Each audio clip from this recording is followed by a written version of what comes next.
Que signifient les codes lettres inscrits sur les planches de zonage et dans le règlement du PLUI? C'est très simple. Les 18 communes du territoire Marseille-Provence sont découpées en différentes zones, regroupant chacune plusieurs parcelles. Il existe 3 grandes familles de zones. Les zones U comme urbaines, A comme agricole et N comme naturelle.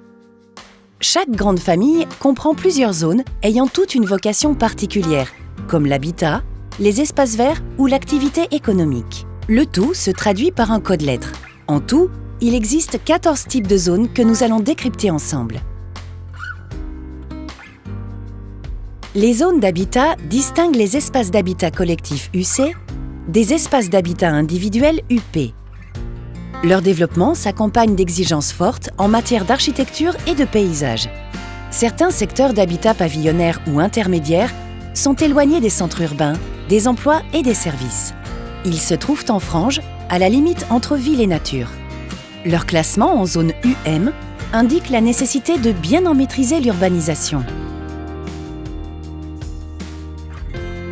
Les centres-villes occupent une place particulière, notamment en termes de patrimoine, qu'il s'agit de sauvegarder et de valoriser.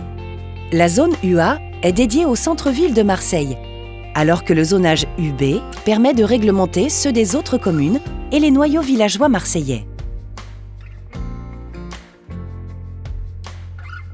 Les industries, les activités artisanales et logistiques, les bureaux et les zones commerciales sont rassemblés sur des secteurs classés en zone UE, permettant notamment le développement d'activités extensives. Certaines activités spéciales, comme l'aéroport ou le grand port maritime de Marseille, participent au rayonnement du territoire. Elles font l'objet d'un classement spécifique en zone UES. Enfin, tout ce qui relève de l'hébergement touristique, hôtels, camping, parcs résidentiels, est situé en zone UET.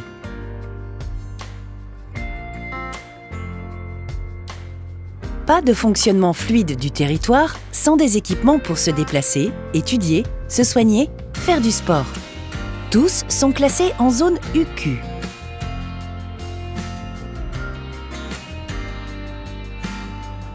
L'environnement participe à notre qualité de vie.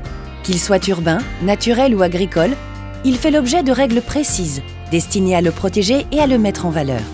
Les espaces verts, classés UV, assurent des fonctions paysagères, écologiques et récréatives importantes en ville.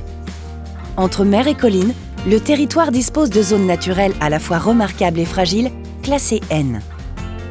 Enfin, les zones agricoles, classées A, concernent les terres agricoles et les bâtiments nécessaires à leur exploitation.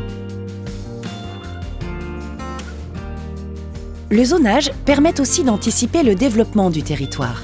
Les grands projets urbains en cours, comme Euroméditerranée, font l'objet d'un classement en zone spécifique SU. Les zones AU sont réservées aux projets qui seront lancés dans un avenir plus ou moins proche.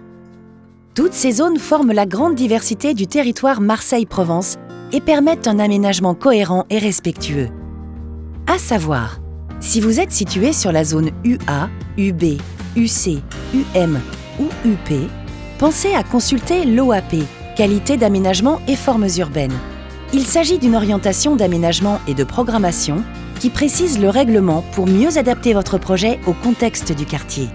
Et pour en savoir plus, n'hésitez pas à consulter le guide d'utilisation du PLUI en ligne ou en mairie et à regarder les autres vidéos. Une manière simple et ludique de découvrir de quoi se compose le PLUI, comment s'y repérer, ainsi que la particularité de chaque article du règlement et la signification des OAP.